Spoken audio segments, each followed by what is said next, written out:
শরীরে এখনো তেজ বেশি তো এই জন্য এত গরম গরম কথা। তোমার তেজ একটু কমায়া দেই বলে দিছে, জিন্দান খানায় নিয়ে বন্দি করো, খানা দানা বন্ধ, একটা দানা খাইতেও দিবা না আর এক ফোঁটা পানিও পান করতে দিবা না। ডাক্তারকে বলে রাখছে নারী পরীক্ষা করতে থাকবি, যখন দেখবি যে একেবারে শেষ মুহূর্ত, এখন খাবার দাবার না দিলে আর বাঁচবে না, ওই সময়ে নিয়ে খাবার দিবি। খাবারটা কি দিবি সেটাও ঠিক করে দিছে, বলছে যে মুসলমানদের ধর্মে যে জিনিস হারাম সেটা দিবি, শুয়োরের গোশত আর মদ মিশানো পানি।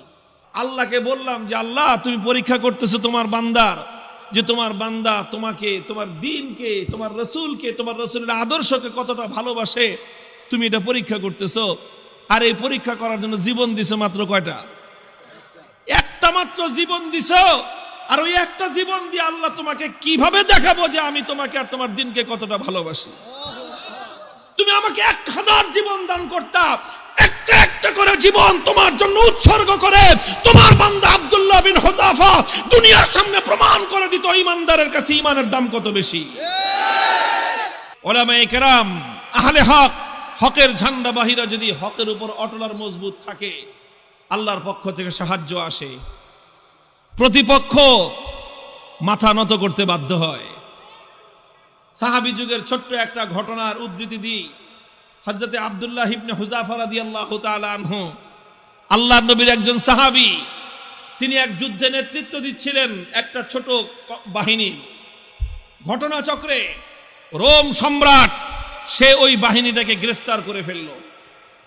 আল্লাহর নবীর সাহাবী আব্দুল্লাহ বিন হুযাফা রাদিয়াল্লাহু আনহু সহ প্রায় 50 জনের মুসলমানদের একটা কাফেলা বন্দী হয়ে গেল।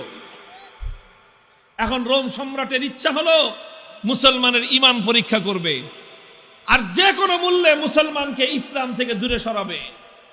এই জন্য প্রথমে আব্দুল্লাহ বিন হুযাফাকে ডেকে নিয়ে অফার দিল, অফার লোভ দেখাইলো, বলল তুমি ইসলাম গ্রহণ করো, বিশাল অপ্রতিরোধ্য বিশাল সাম্রাজ্য, পৃথিবীর সুপার পাওয়ার রোম সাম্রাজ্যে তোমাকে বিশাল বড় ক্ষমতাবান পদ দিয়ে দিব, মন্ত্রিত্ব দিয়ে দিব, আর আর তোমাকে আমার মেয়ে বিয়ে দিয়ে দিব। পরবর্তীতে তুমি রাজবংশের নিয়ম অনুযায়ী দেখা যাবে তুমি সম্রাটও হয়ে যেতে পারো, বিশাল এলাকার দায়িত্ব তোমাকে এখনই দিয়ে দিব, কিন্তু শর্ত হলো তোমাকে তোমার ধর্ম এবং আদর্শ ছাড়তে হবে। এই কথা যখন বলেছে, আব্দুল্লাহ ইবনে হুযাফা রাদিয়াল্লাহু আনহু রাগে ক্ষোভে অগ্নিশর্মা হয়ে, কোন কোন বর্ণনার মধ্যে এসেছে রোম সম্রাটের দরবারে দাঁড়িয়ে রোমান সম্রাটকে তিনি লক্ষ্য করে বলেছেন, ইয়া কালবার রোম, হে রোমের কুকুর।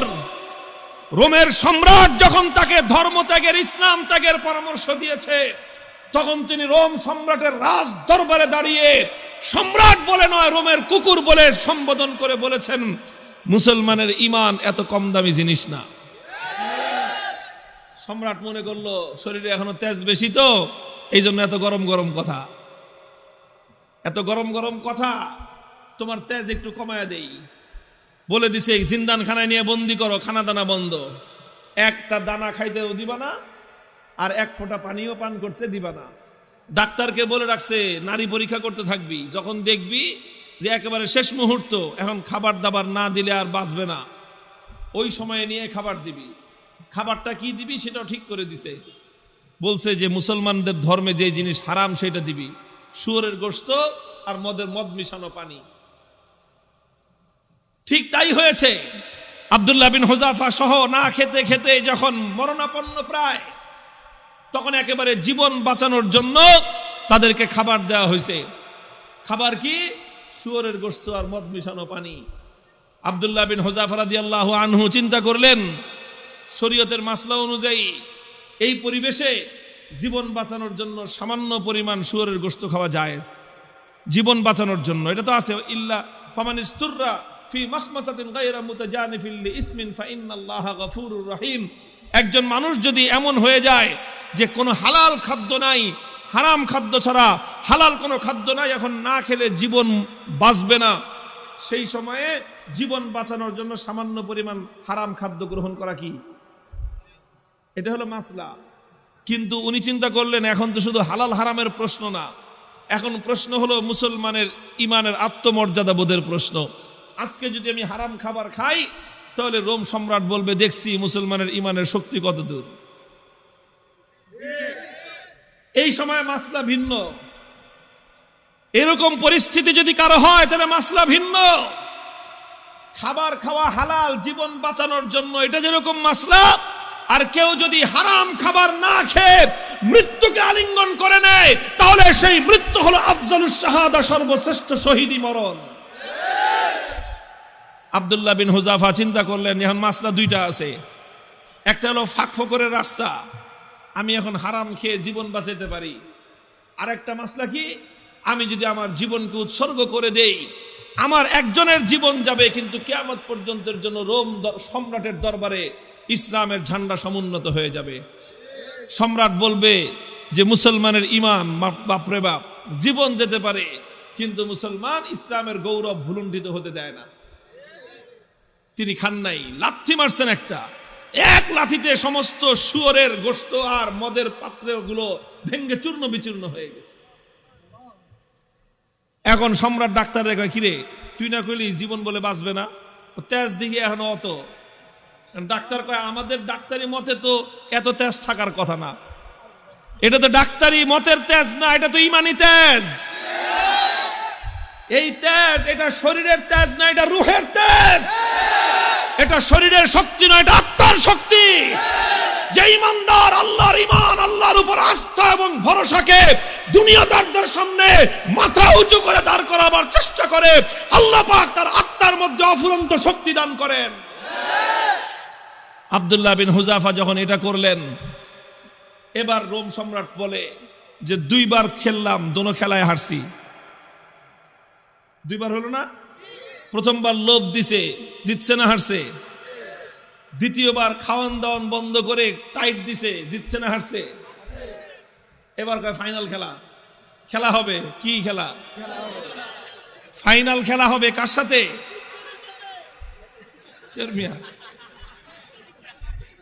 এদের সাথে তো খেলা শেষ করে দিয়ে আসছি তার এলাকায় গিয়ে। ওখানে কোনো খেলা নাই, এখানে তো অফার করেছি আসো, আমাদের দুয়ার সবার জন্য উন্মুক্ত, বন্ধুত্বের হাত প্রসার করে দিয়েছি আমরা। তোমরা ভুল করতে পারো, আমাদের দায়িত্ব হলো তোমাদের ভুল শুধরে দেয়া। রোম সম্রাটের সাথে খেলা হবে আব্দুল্লাহ বিন হুযাফার। একজন হলো সম্রাট আর একজন তার একজন বন্দী, তার জিন্দানখানার কয়েদি আর একজন সম্রাট। খেলা হচ্ছে ফাইনাল খেলা। রোম সম্রাট বলল এবার একদম দেখবো চূড়ান্ত যে ইমানের তেজ কোন পর্যন্ত হয়। যতজন বন্দী বিশাল বিশাল ড্যাগের মধ্যে পানি গরম করছে, ফুটন্ত গরম দাউ দাউ লেলিহান শিকার আগুন, সেই আগুনের মধ্যে ড্যাগ বসাইছে, বিশাল বিশাল ড্যাগ, খাজা বাবার ড্যাগের মতো। খাজা বাবার ড্যাগ দেখছেন? বাংলাদেশে আছে হলো শাহজালালের মাজারের ড্যাগ একটা আছে, ওটার মধ্যে বালতি নিয়ে নামে একজন সঙ্গ লাগায়া খিচুড়ি উঠাইতে, দেখেন নাই? এরকম বিশাল ড্যাগ, একটা মানুষ যেন আপাত মস্তক সেই ড্যাগের মধ্যে ডুবে যেতে পারে, এত বড় বড় ড্যাগ বানাইছে। ড্যাগ বানায় তারপরে লাকড়ি দিয়ে লেলিহান শিকার আগুন জ্বালাইছে, সে আগুন জ্বালায় তারপরে এই তো পানি দিয়ে ভরে দিছে। পানি যখন টকবক টকবক করতেছে, এবার আব্দুল্লাহ বিন হুযাফা সহ তার সমস্ত বন্দীদেরকে ডেকে আনছে। ডেকে এনে বলছে, আব্দুল্লাহ বিন হুযাফা এবার তোমার সাথে কোনটা খেলা? ফাইনাল। তোমাকে সর্বশেষ সুযোগ দিচ্ছি, তুমি দুইবার আমাকে ডিনাই করেছো, আমাকে অপমান করেছো, এবার লাস্ট সুযোগ তোমার জন্য। এই যে দেখো গরম পানি, কথা মানবি আর নাহলে একটা একটা করে এই গরম পানির মধ্যে ছাড়বো, আর পানির মধ্যে ছাড়ার সাথে সাথে দেখবা মৃত্যু কত বিভীষিকাময়। আব্দুল্লাহ বিন হুযাফা নির্বিকার, কোনো কথা বলেন না। সম্রাট বলছে জল্লাদকে ওর সামনে থেকে তার একজন সঙ্গীকে নিয়ে তার চোখের সামনে গরম পানিতে ছেড়ে দাও। ঠিকই আব্দুল্লাহ বিন হুযাফা রাদিয়াল্লাহু তাআলা আনহু একজন সাথীকে নিয়ে গরম পানির মধ্যে ছেড়ে দেওয়া হলো। মুহূর্তের মধ্যে বিভৎসভাবে তার মৃত্যু হলো, তিনি শাহাদাত বরণ করলেন। চোখে তাকায় দেখলেন কিচ্ছু, কোনো কথা নাই। এবার বলল যে এবার ওরে ধরে নিয়ে যাও। আব্দুল্লাহ বিন হুযাফা রাদিয়াল্লাহু তাআলা আনহুকে এবার ধরে নিয়ে যাওয়া শুরু করলো। বাদশা খেয়াল করতেছে যে মনোভাবটা কি চেঞ্জ হয় কিনা, একটু অন্তত ভয় পায় কিনা। একটু ভয় পাইলেও মনে করবে যে যাক কোন রকম মর্যাদাটা রক্ষা পাইছে, ফাইনাল খেলা ড্র ঘোষণা করে দেওয়ার একটা ধান্দা খুঁজতেছে। যখন আব্দুল্লাহ বিন হুযাফাকে নিয়ে যাওয়া হচ্ছে, ইতিহাসের কিতাবগুলোর মধ্যে লেখা হয় ওনার চোখ দিয়ে দরদর করে পানি পড়তে আরম্ভ করলো।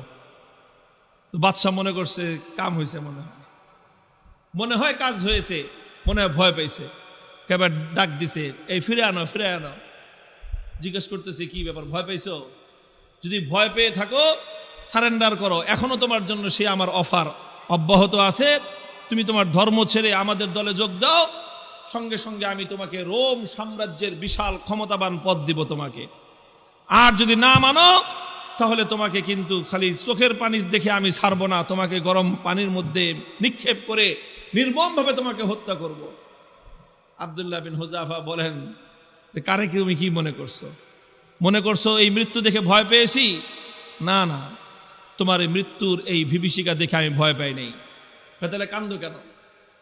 পরে কান্দি, চোখের আমারে পানি, হে রোম সম্রাট, তোমাকে দেখাবার জন্য নয়, আমার চোখের অশ্রু তো দুনিয়ার কোন মানুষকে দেখাবার জন্য নয়, আমি আমার জীবন সায়ান্নে মৃত্যুর মুখোমুখি দাঁড়িয়ে আমার রব্বুল আলামিনকে দেখানোর জন্য দুফোঁটা তপ্ত অশ্রুর নজরানা তার কদমে পেশ করলাম।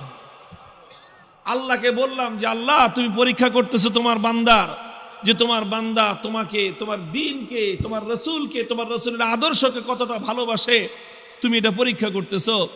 আর এই পরীক্ষা করার জন্য জীবন দিছো মাত্র কয়টা? একটা মাত্র জীবন দিছো। আর ওই একটা জীবন দিয়ে আল্লাহ তোমাকে কিভাবে দেখাবো যে আমি তোমাকে আর তোমার দ্বীনকে কতটা ভালোবাসি? তুমি আমাকে 1000 জীবন দান করতা, একটা একটা করে জীবন তোমার জন্য উৎসর্গ করে তোমার বান্দা আব্দুল্লাহ বিন হুযাফা দুনিয়ার সামনে প্রমাণ করে দিত ঈমানদারের কাছে ঈমানের দাম কত বেশি। তো এই জন্য কান্দি বেটা, আহাম্মক জানি কথাটা। তুই মনে করছিস যে মুসলমান জীবনের মায়ায় কান্দে?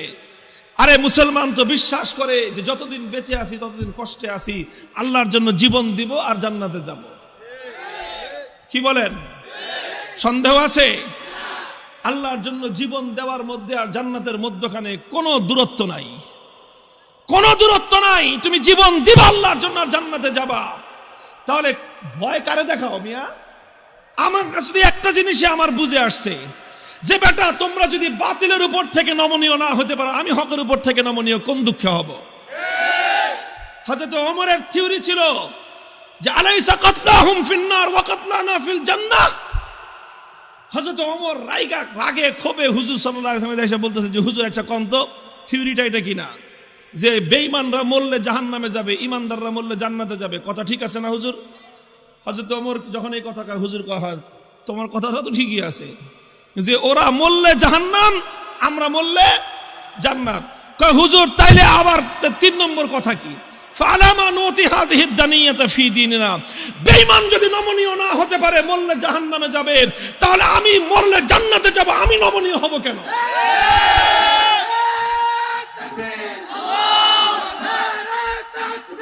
আল্লাহু আকবার, হুশিয়ার সাবধান, ইসলামের শত্রুরা। আরে বেঈমানরা যদি বাতিলের পথ ছাড়তে না পারে, ঈমানদাররা হকের পথ ছাড়বে কেন? কথার মধ্যে কোনো ভেজাল আছে? হিসাব কিতাব তো ক্লিয়ার, কথা তো পরিষ্কার এখানেই, যে এখানে নমনীয় তো তোমাকে হতে হবে, আমি কেন নমনীয় হব? যেখানে তুমি বাতিলের উপর, আমি হকের উপর, তুমি বদ্দীনের উপর, আমি দ্বীনের উপর, তুমি কোরআনের বিপক্ষে, আমি যখন কোরআনের পক্ষে, নমনীয় তোমাকেই হতে হবে, আমার নমনীয় হওয়ার কোনো স্কোপ নাই। হযরত আব্দুল্লাহ বিন হুযাফা রাদিয়াল্লাহু তাআলা আনহু যখন এই কথা বললেন, সে আরে বেটা জীবন তো একটা আছে দেখে একটা দিতেছি, জীবনে 1000টা থাকলে 1000টা দিয়ে প্রমাণ করতাম যে ইসলাম এবং ঈমানের দাম কত। এই কথা যখন বলছে তখন বাদশাহ কয় যে এটা তো মানুষ না, মানুষ কি এরকম হয় নাকি? আরে মৃত্যুর মুখোমুখি দাঁড়িয়ে মৃত্যুকে আলিঙ্গন করার জন্য পাগল। কয় জীবন একটা আছে দেখে একটা দিতেছি, 1000টা থাকলে 1000টা দিতাম।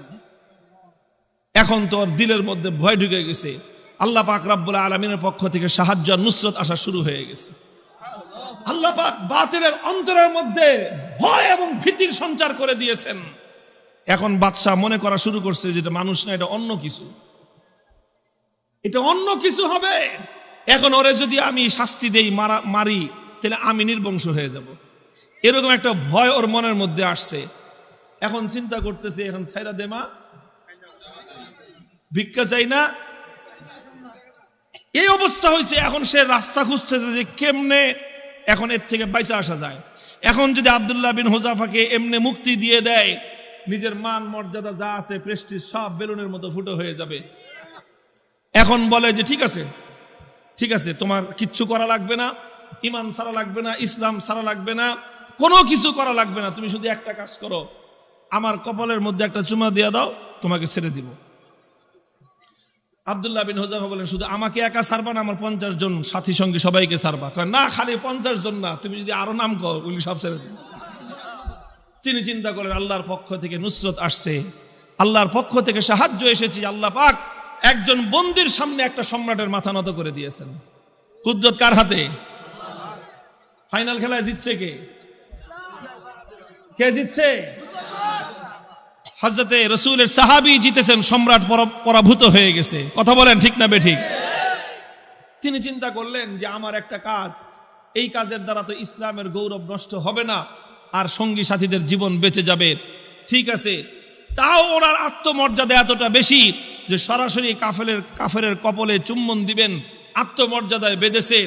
কাফেরের কপালে নিজের পাঞ্জাবির আস্তিন রাখছেন, আস্তিন দেখে নিজের পাঞ্জাবির হাতের উপর চুম্বন করেছেন। বাদশা কয়ে যেমনি হোক সম্মানটা তো বাঁচছে আমার, কোন রকম তো বাঁচছে। আমি খালি বলতে পারুম যে না না না, আমি হারি নাই, হুযাফার সাথে আমার একটা মিউচুয়াল আন্ডারস্ট্যান্ডিং হয়েছে, সেইভাবে কাম হয়েছে। বাস সব বন্দীদেরকে মুক্তি দিয়ে দিয়েছেন। এই খবর যখন খলিফা ওমরে ফারুক রাদিয়াল্লাহু তাআলা আনহুর কাছে গেছে, তিনি সাহাবায়ে কেরাম বড় বড় সাহাবীদেরকে নিয়ে অগ্রসর হয়ে আসছেন যে আব্দুল্লাহ বিন হুযাফাকে সংবর্ধনা দেওয়ার জন্য, যে আব্দুল্লাহ বিন হুযাফা, তুমি এবং তোমার 50 জন সঙ্গী আজ রোম সম্রাটের দরবারে আল্লাহর দ্বীনের ঝান্ডা যেভাবে সমুন্নত করেছো, আল্লাহর দ্বীনের গৌরব, মুসলিম জাতির মর্যাদা সমুন্নত করেছো, গোটা মুসলিম উম্মার দায়িত্ব আর কর্তব্য হয়েছে এখন তোমাকে সম্মান জানানো। এই জন্য আমি স্বয়ং খলিফা তোমাকে ইস্তেকবালের জন্য সামনে অগ্রসর হয়ে আসছি। মুহতারাম হাজিরিন, উলামায়ে কেরামকে বলি আর আলেমদের সাথে যারা আছেন তাদেরকে বলি, হকের উপর অটল থাকতে হবে। জীবন যাওয়া না যাওয়াটা বড় প্রশ্ন নয়, বড় প্রশ্ন হলো আমার জীবনটা হকের পথে গেল কিনা।